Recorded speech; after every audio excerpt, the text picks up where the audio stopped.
एक ऐसी दुनिया जो हमारी आंखों से छुपी हुई है, जहाँ फरिश्ते और शैतान इंसान की रूहों के लिए लड़ते हैं। उन सब के बीच एक खड़ा होता है एक आदमी जिसका नाम कॉन्स्टेंटीन है। उसका मकसद है अंधेरों में छुपी हुई बुरी ताकतों का खात्मा करना। लेकिन क्या वो अकेला है? क्या ये जंग जीत पाएगा? आइए सब जानते हैं कॉन्स्टेंटीन की पुरअसरार सनसनीखेज कहानी में। मूवी की शुरुआत होती है एक ऐसे व्यक्ति को दिखाते हुए जो बीच रेगिस्तान में कहीं काम कर रहा है। इसका नाम है स्कैवेंजर। इसको एक डैगर मिलता है जिसको छूते ही के अंदर कमाल की शक्ति आ जाती है। उसके हाथ में एक डेमोनिक साइन बन जाता है और वो निकल पड़ता है एक मकसद पूरा करने अमेरिका के शहर लॉस एंजलिस की तरफ। जॉन कॉन्स्टेंटीन का जन्म एक तोहफे यहाँ के एक शराब के साथ हुआ था, जिसके तहत वो डीमंस और एंजल्स को देख सकता था जो इंसानी रूप में धरती में जी रहे थे। अब एंजल्स और डीमंस इंसानों से डायरेक्टली कुछ भी नहीं करवा सकते थे, लेकिन कान में कुछ खुसखुसाकर इंसानों को भड़काने के लिए भटका सकते थे। अब एज अ चाइल्ड जॉन ये सब चीजें समझ नहीं पाया और वो ये समझने लगा कि वो पागल है। जॉन ने अपनी जान लेने की कोशिश की और एक बहुत बड़ा पाप कर बैठा, पर अनजाने में उसकी जान बच गई। लेकिन उसने नर्क की सैर कर ली। जॉन के पास एक्स्ट्रा ऑर्डिनरी शक्तियाँ होती हैं और वो धरती का रखवाला बन जाता है। होता यह है कि कोई भी प्योर डीमन या एंजल डायरेक्ट धरती पर और उसकी लाइन को क्रॉस नहीं कर सकता था, बल्कि ये जो हाफ ब्रीड डेमंस और एंजल्स से ये धरती पर आराम से रहते थे, वो भी गॉड और डेविल की परमिशन से। और जो भी ये रूल्स ब्रेक करेगा वो सजा भुगतने का हकदार होगा। अब जब भी कोई डीमन ये रूल्स तोड़ने लगता था तो जॉन कॉन्स्टेंटीन आकर वापस उनको उनकी दुनिया में भेज देता था, यानी कि हेल में। पुलिस डिपार्टमेंट जॉन को ऐसे ही स्पेशल और सुपर नेचुरल केसेस में इन्वॉल्व रखते थे। मूवी की शुरुआत में ही जॉन एक केस को सुलझाते हुए दिखाया जाता है, जहां पर एक औरत को डीमन पॉजेस कर लेता है। अपने असिस्टेंट कस और मिरर की मदद से उस औरत को बचा लेता है। अब जॉन इस बात से हैरान है, आखिर ये प्योर डीमन इस धरती पर डायरेक्टली आ कैसे गया, जबकि ये चीज पॉसिबल नहीं है। और इसी चीज से जॉन को शक होना शुरू हो गया था। अब पुलिस डिपार्टमेंट की एक औरत एंजेला का विश्वास था कि एंजल्स और डेमंस इस धरती पर खुलेआम घूम रहे हैं और इसका ताल्लुक एंजेला की ट्विन सिस्टर की साइड से था। एंजेला को बहुत सारे फ्यूचर विजन भी आते थे। अब किसी तरह से एंजेला को पता चलता है कि जॉन भी एंजल्स और डेमंस को देख सकता है और एंजेला भी ये सब देखना चाहती है। जॉन एंजेला की विजन्स को मान लेता है। अब ह्यूमैनिटी को सेव करने का काम इन दोनों पर आ जाता है। लॉस एंजलिस कैलिफोर्निया में जॉन कॉन्स्टेंटीन एक चेन स्मोकर होता है। अब जॉन के पास एक खास शक्ति एक और थी, जिससे वो हाफ ब्रीड एंजल्स और डेमंस को भी देख सकता था। एक सवाल ये उठता है कि जॉन क्यों धरती का रखवाला बन गया था? क्या ये इसलिए था कि उसको सबकी फिक्र थी? जी नहीं, वो तो इसलिए कर रहा था कि अपने बचपन का जो सुसाइड करने का पाप किया था और वहाँ पर जाकर जो उसने हेल का नजारा देखा, तो उसको पलटने के लिए यहाँ जमीन पर सबकी मदद कर रहा था अपने असिस्टेंट केस के साथ, कि जब वो मरे तो हेल के बजाय जन्नत में जाए। अब जैसा कि मैंने आप सबको बताया कि प्योर डेमन इस धरती पर एंट्री लेने लग गए थे और जॉन की तबीयत स्मोकिंग की वजह से बहुत खराब होने लगी थी, क्योंकि डॉक्टर ने जॉन को बताया था कि उसे लंग्स कैंसर है, वो भी उसकी लास्ट स्टेज। अब जब भी जॉन किसी डाउट में हुआ करता था, वो एक हाफ ब्रीड एंजल के पास जाया करता था और उसकी सलाह लिया करता था, जिसका नाम गैब्रिएल था। तभी गैब्रिएल उसे बताती है कि तुम इन इंसानों की कितनी भी मदद कर लो, लेकिन तुमने जो पाप किया है उसकी वजह से तुम हेल में जाओगे। तभी जॉन उसे कहता है कि मैं इतनी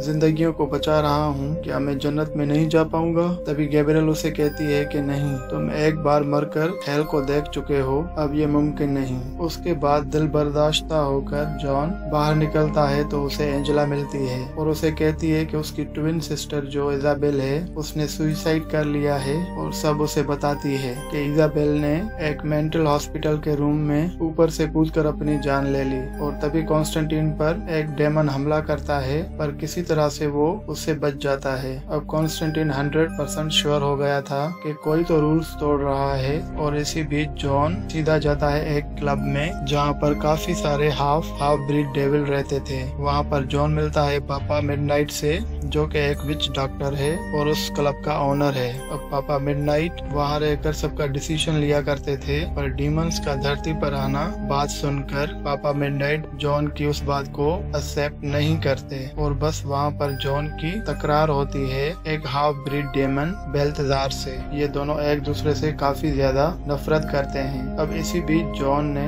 एक अपने दोस्त फादर को कुछ छानबीन करने के लिए भेजा था और वो पहुंच जाता है हॉस्पिटल के डेड बॉडीज की तरफ और वहाँ पर इजाबेल की डेड बॉडी मौजूद थी और वो देखता है कि इजाबेल के हाथ पर भी वही एग्जैक्ट डेविल का साइन था जो शुरू में स्कैवेंजर के हाथ पे था। इस निशान को छूते ही फादर की हालत बिगड़ने लगती है, मानो को वो किसी ऐसी जगह पर ट्रैप हो जाता है जिससे उसकी मृत्यु हो जाती है, क्योंकि फादर हर चीज को छूते उसे महसूस कर लिया करता था। लेकिन मरने से पहले फादर ने अपने हाथ पर एक निशान बनाया था जो कि हिंट था इन सब हो रही चीजों का। इसके बाद में कॉन्स्टेंटीन एंजेला को गॉड और डेविल के बारे में ये बताता है कि दोनों के बीच इंसानों की सोल किसके यहाँ जाएगी को लेकर थोड़ी दिक्कत चल रही है और यहाँ धरती के कुछ रूल्स के बारे में कि इस धरती पर प्योर डीमंस और एंजल्स नहीं आ सकते, लेकिन हाफ ब्रीड्स आ सकते हैं और इंसानों को पजेस कर सकते हैं और कंट्रोल भी कर सकते हैं। अब जॉन को पता चल जाता है कि एंजेला और उसकी ट्विन सिस्टर इजाबेल दोनों साइकिक हैं जॉन की ही तरह, जिसके कारण इन दोनों को विजन्स दिखते हैं। अब हेनेसी और बीमन की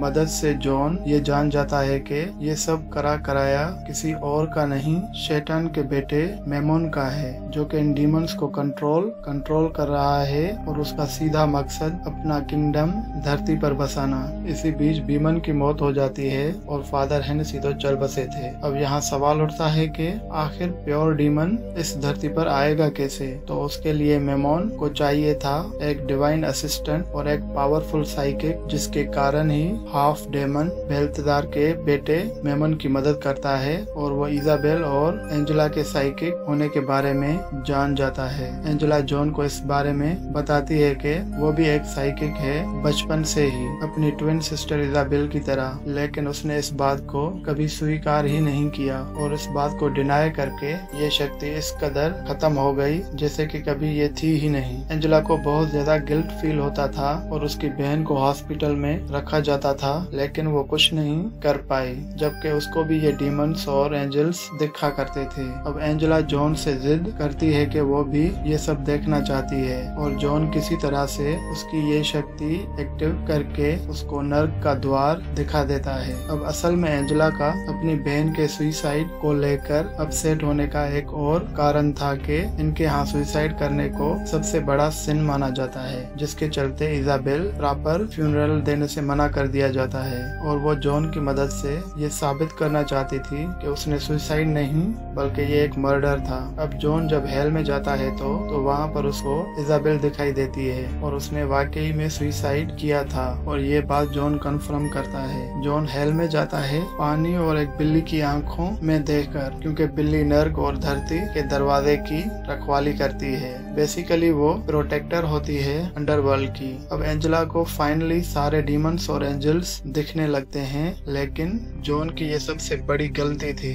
खैर आगे चलते हुए कॉन्स्टेंटीन बेल्तजार को पकड़कर उससे पूछताछ करता है और बेल्तजार उसको मेमोन के बारे में बता देता है कि मेमोन एक इंसानी शरीर में है और उसने स्फीयर ऑफ डेस्टिनी पा लिया है, जिसके अंदर जीसस क्राइस्ट का ब्लड लगा हुआ है और एंजेला के मिलते ही इस धरती पर आ जाएगा। इसके बीच एंजेला जॉन की बात ना सुन के उस जगह आ जाती है और मेमोन उसको जॉन के सामने ही वहाँ से ले जाता है। कॉन्स्टेंटीन गुस्से में जाता है पापा मिडनाइट के पास, जहाँ पर वो एक चेयर का इस्तेमाल करके वहाँ जाना चाहता है और जॉन वहाँ पूरी कहानी जान लेता है आखिर इन सब की शुरुआत हुई कहाँ से थी। अब जॉन को पता लगता है कि इन सब की शुरुआत मेक्सिको के एक गांव से हुई थी और मेमोन ऑलरेडी लॉस एंजलिस में आ चुका है। अब जॉन जाता है सीधा इजाबेल वाले हॉस्पिटल में, जहाँ पर मेमोन एंजेला की बॉडी में जन्म लेने के लिए वर्चुअल परफॉर्म कर रहा था। अब जॉन और उसका असिस्टेंट कर्ट सारे हाफ ब्रीड डीमंस को खत्म कर देते हैं और मेमन का रिचुअल रूप तो नहीं पाते, लेकिन एंजेला के शरीर के अंदर देख लेते हैं और उसे शांत करने में कामयाब हो जाते हैं। लेकिन इसी बीच में मेमोन कर्स की जान ले लेता है। अब जॉन अपने हाथ में बने कॉन्स्टेंटाइन से गैब्रिएल को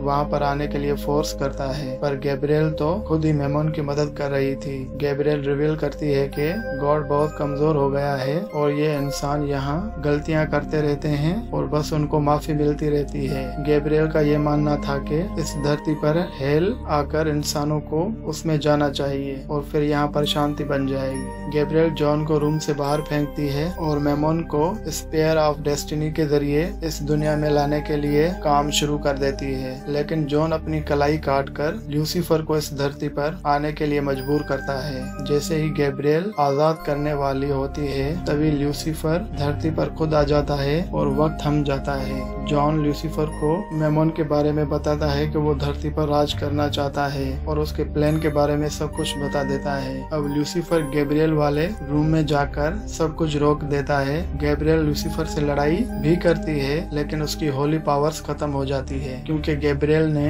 गॉड के खिलाफ गई थी। ल्यूसीफर गैब्रिएल के पर जला देता है और अपने बेटे को वापस हेल में भेज देता है। ल्यूसीफर खुश होकर जॉन को एक विश देता है, लेकिन जॉन जिंदगी के बजाय इजाबेल की आत्मा को हेवन में भेजने की रिक्वेस्ट करता है और ल्यूसीफर इजाबेल की आत्मा को नर्क से आजाद करके हेवन में भेज देता है। अब ल्यूसीफर जॉन को नर्क के द्वार पर खींचने लगता है, पर तभी हेवन उसके सामने आ जाता है और जॉन को ल्यूसीफर खींच ही नहीं पाता और समझ जाता है कि जॉन ने पहली बार किसी के लिए खुद को सेक्रीफाइस किया है और अपने सारे पाप दूर कर लिए हैं। अब गुस्से में आके ल्यूसीफर जॉन का लंग कैंसर बिल्कुल ठीक कर देता है और उसको ना चाहते हुए भी एक जीवन दान देना पड़ता है, ये कहते हुए कि तुम पाप और गलतियां तो करोगे ही और तब तुम्हारी सोल में फिर से हेल के लिए लेने आऊंगा। अब जॉन एंजेला को पेयर ऑफ डेस्टिनी दे देता है और ये बोलता है कि इसको ऐसी जगह पर छुपा दो जहाँ पर कोई भी इसे ढूंढ ना पाए और मैं भी नहीं। अब नई जिंदगी पाकर जॉन सिगरेट की बजाय च्युइंगम खाता है, यानी कि जॉन सिगरेट की लत से दूर हो जाता है। आखिर में एंड क्रेडिट सीन आता है। कर्स की कब्र के पास जॉन खड़ा होता है, तभी कर्स एक एंजल की तरह हेवन से उड़कर वहाँ पर दिखाई देता है और इसी के साथ ये मूवी यहाँ पर खत्म हो जाती है। तो दोस्तों, ये था कॉन्स्टेंटाइन मूवी का एक्सप्लेनेशन रिव्यू। प्लीज आप चैनल को सब्सक्राइब करें, लाइक करें, शेयर करें और हमारी सपोर्ट करें। हम आपके लिए ऐसी मूवीज लाते रहेंगे। अपना ख्याल रखिएगा।